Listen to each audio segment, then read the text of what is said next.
おはようございます。顔なしです。本日も動画をご視聴いただきありがとうございます。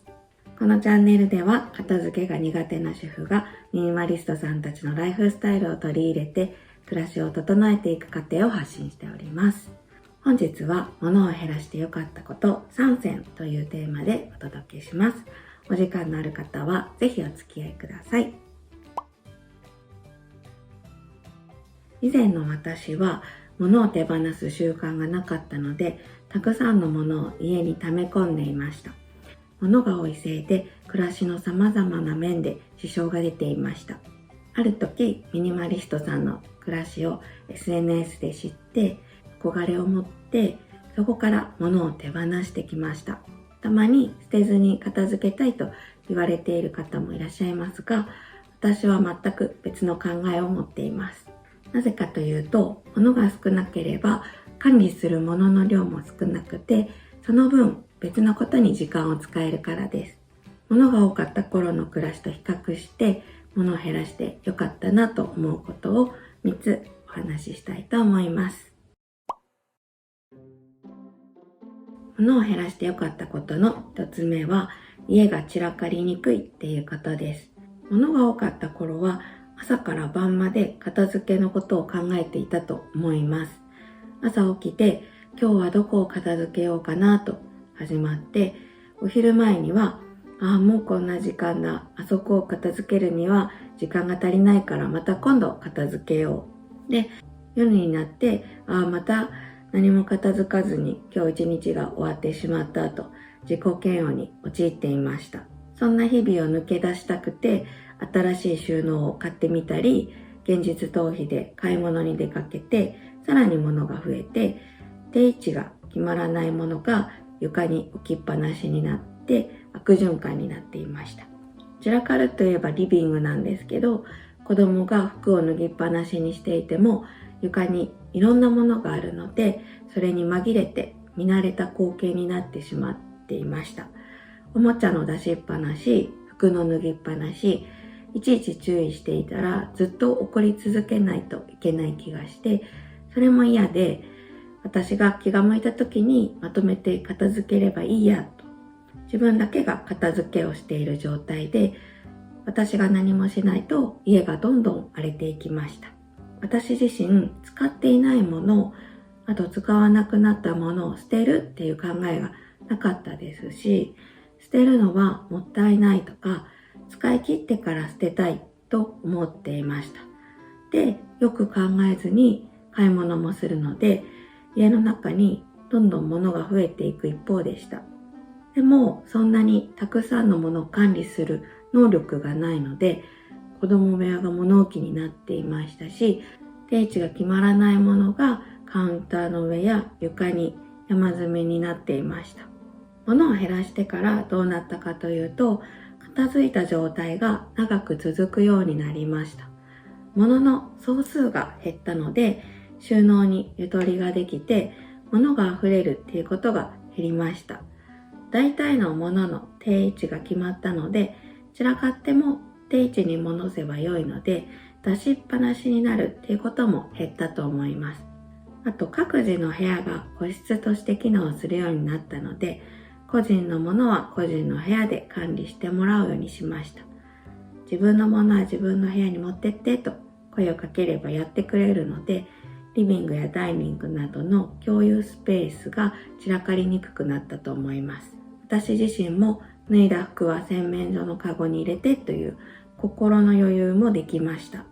床に物がなくなったので、脱ぎ散らかした衣類が目立つようになって、子供もすぐに片付けてくれるようになりました。あと、子供も小学校高学年になって YouTube を見たりゲームをすることが増えたので、細々したおもちゃが減ったっていうのもあって、必然的に散らかりにくくなっていることもあるかと思います。最近よく思うことは、部屋が散らかるときは疲れてやる気が出ないときだけじゃなくて、何かを買ってきたときだなとつくづく思います。新しく買ったものの定位置が決まらないとずっと出しっぱなしになって、そこからどんどん散らかっていく気がします。なので、家が散らかる大きな原因は物が多すぎて定位置が決まらないことではないかなと思っています。物を減らして良かったことの2つ目は、掃除がしやすいということです。物が多かった頃は1階の掃除機がけに冗談抜きで1時間ぐらいかかっていたと思います。1階には和室、リビングダイニング、洗面所があるんですが、床にたくさんのものがありました。しかも定位置が決まっていなかったので、床にあるものをどける際にどこに置くかっていうのをまず迷っていました。掃除機がけをするのに物の定位置まで決めないといけないので、それで1時間ぐらい時間がかかっていました。そんなに時間がかかると掃除機がけをするのが負担になってきて、1週間に1回するのがやっとだったかなと思います。しかも物が多すぎて、せっかく決めた定位置も定位置になることはなくて、1時間もすればまた散らかっていました。当時は子供もまだ小さくて、ごまごまとしたおもちゃで遊んでいたことも関係しているかもしれませんが、子供に買い与えていたおもちゃも多かったと思いますし、使わなくなったおもちゃも捨てられずに残していたので、なおさら散らかっていったんだと思います。物を減らした今は、掃除機がけの時間は5分から10分ぐらいになったと思います。お掃除ロボットを使うときはもっと早いです。物を減らしたので、物が収納から溢れることがなくなって、床に物を置かなくなりました。それでも出かけたりするとバッグや買ったものを床に置いてしまいがちなんですが、寝る前など何かの折に片付けるようにしています。床に置いているものが少ないので、すぐに掃除機がけに取り掛かれています。5分から10分程度で済むので、苦痛ではなくなりました。物を減らして良かったことの3つ目は、来客が怖くなくなるということです。以前の私は来客に怯える日々を過ごしていたと思います。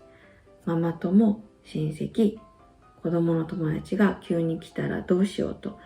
常に心のどこかで思っていたと思います。実際に急に来客があった日のことも忘れられないです。急に来た夫の両親にキッチンのシンクに山盛りになっている食器を見られて、でも見て見ぬふりをしてくれたんですけど、恥ずかしかったですし、夫の親戚が急に来ることになって、物をどけていたりしたら、掃除機がけが間に合わずに、髪の毛やほこりが散らかっていて、申し訳なかったなって思ったこともありますし、友人家族がお風呂が壊れたと言って、急に我が家のお風呂に入りに来た時は、自分のいい面ばかり見せていた家族だったので、掃除の行き届いてないお風呂を見られて恥ずかしかったです。一番嫌だったのは、夫が私の知らない間に夫の親戚を家に呼んでいたと後で知ったことです。夫の家でもあるので自由なんですけど、多分相当散らかっていたと思うので、なんで相談してくれなかったのと喧嘩になりました。物を減らしてからは来客がそこまで怖くなくなりました。毎日ピカピカに掃除しているわけではありませんが、そこそこ見れる状態をキープできるようになったからです。食器を減らしたことで洗わないと足りなくなるので、嫌でもこまめに洗うようになって、以前のように次から次に食器を出して溜まっていくということが減りました。2日に1回は掃除機がけをしているので、そこまでほこりや髪の毛が溜まるようなことはほとんどなくなりました。トイレも毎日汚れが気になった時に便器と床を軽く拭いています。本当は汚れる前に掃除した方がいいのですが、それはできている時とできていない時があります。まだ自信を持って他人をお招きできるほど綺麗ではありませんが、物の片付けに追われていた頃に比べ、物はだいたい片付いているので、最低限の掃除ができるようになったことが、急な来客への恐怖心がなくなった理由だと思います。今なら夫が親戚を勝手に呼んでいても、以前のように喧嘩になることはないと思います。ちょっと会社の人とかだったらちょっと嫌かなと思いますけど。はい、ということで、物を減らして良かったこと3選というテーマでお届けしました。家が散らかりにくい、掃除がしやすい、急な来客が怖くなくなったと私は実感しています。他にもいろいろあるので、またの機会にお話しできればと思います。物が多くて困っている方の何か役立つ情報があれば幸いです。はい、ということで、この動画がちょっとでもよかったよ、参考になったよっていう方がいらっしゃいましたら、チャンネル登録と高評価をよろしくお願いいたします。それでは次の動画でお会いしましょう。さようなら。